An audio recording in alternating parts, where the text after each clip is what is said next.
You know, we live in a world where bitterness spreads quickly. People are offended really easily. Social media rewards outrage. Bad experiences harden hearts. And disappointment turns into cynicism.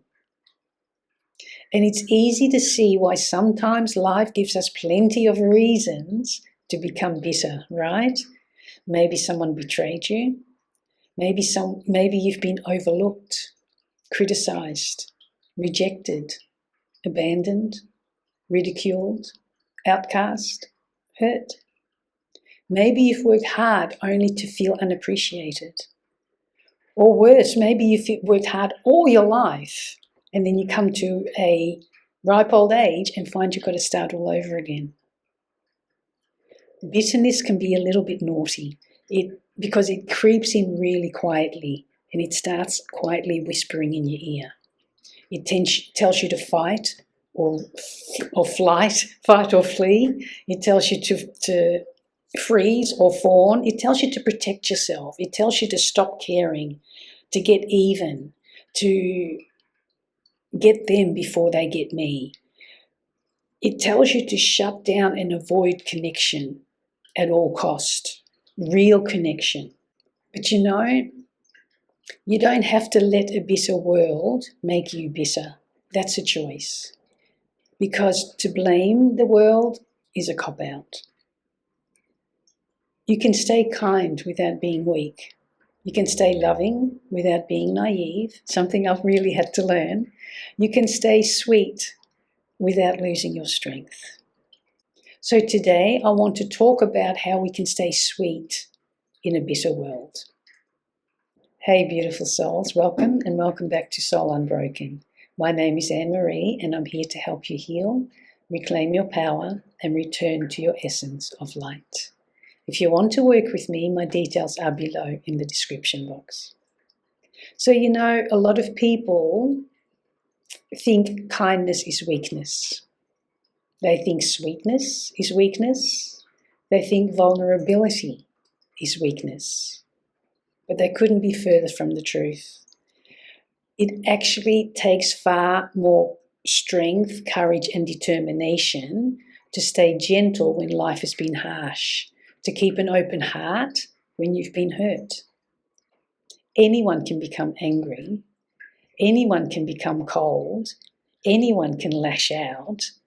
But staying patient, staying compassionate, choosing peace instead of revenge, choosing love instead of fear, and holding grudges, that takes maturity. So think about fruit for a moment. Fruit becomes sweet through pressure, sunlight, storms, and time. In the same way, difficult seasons can either make us bitter or better. Which one do you choose? The strongest people are not the loudest ones. The strongest people are often the ones who still know how to love after pain. The people who still encourage others while carrying their own burdens. The people who refuse to let darkness change who they really are. Being sweet doesn't mean you let people walk all over you. That's people pleasing. And appeasing others is not sweet because it will turn to resentment and often passive aggression.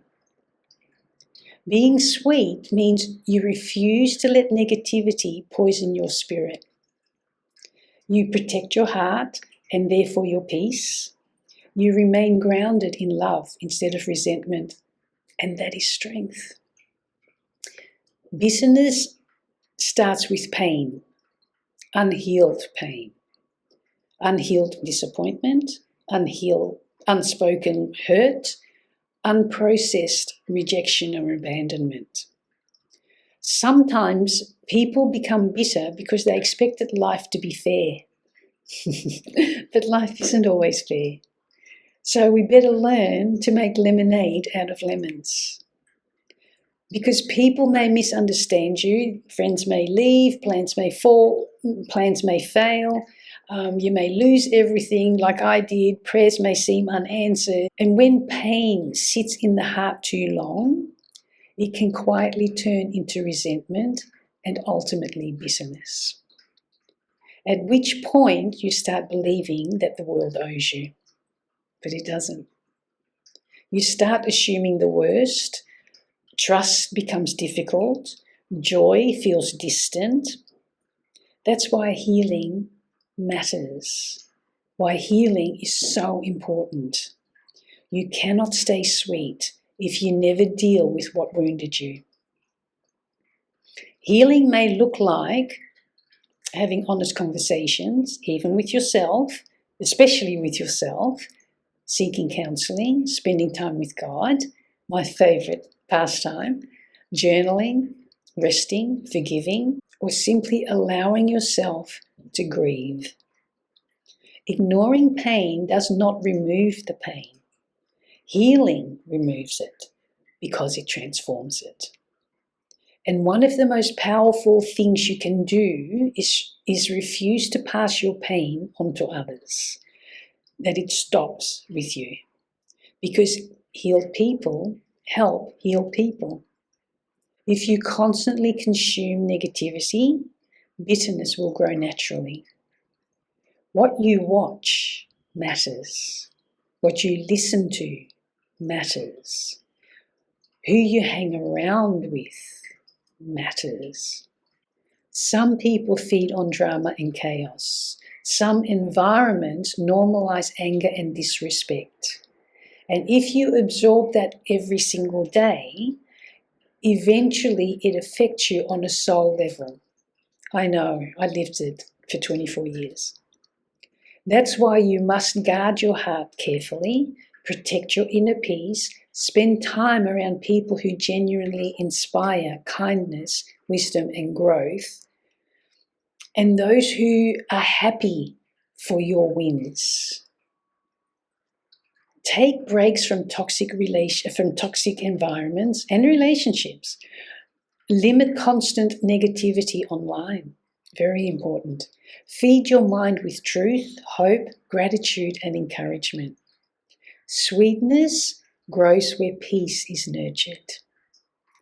One practical habit that changes everything is gratitude.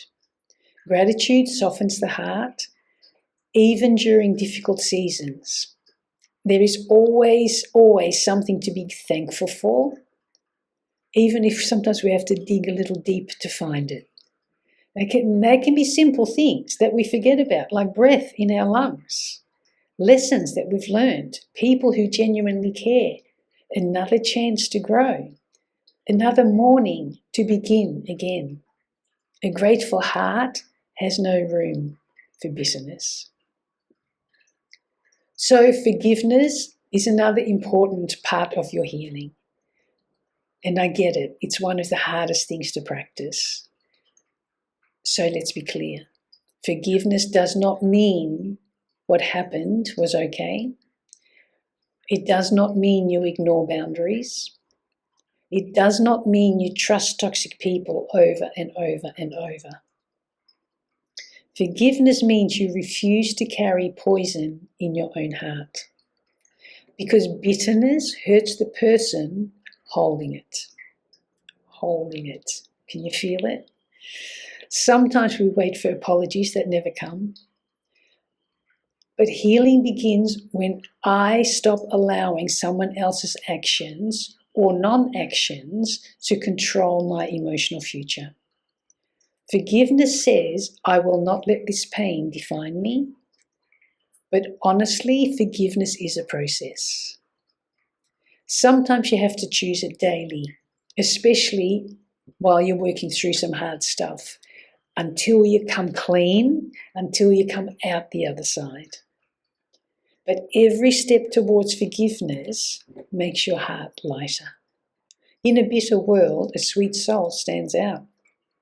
Kindness stands out. Patience stands out. Gentleness stands out. Why? Because it's rare. The world has enough cold hearts, enough cruelty, enough division. So Let me be someone who brings warmth into a room, not someone who takes. Let me be someone who speaks life into others, not someone who takes. Let me be someone who chooses grace when bitterness would be so much easier, not someone who takes. And remember this, staying sweet does not mean life always has been sweet to you. It simply means that you made a decision not to let pain turn you into someone you were never meant to be. So protect your heart, heal from what hurt you, choose forgiveness, choose gratitude, choose kindness. Because a sweet spirit in a bitter world is powerful, and it is so desperately needed in the world. So thank you for hanging out with me today, and remember, don't let the world harden your heart. Stay sweet. Lots and lots of love from my heart to you.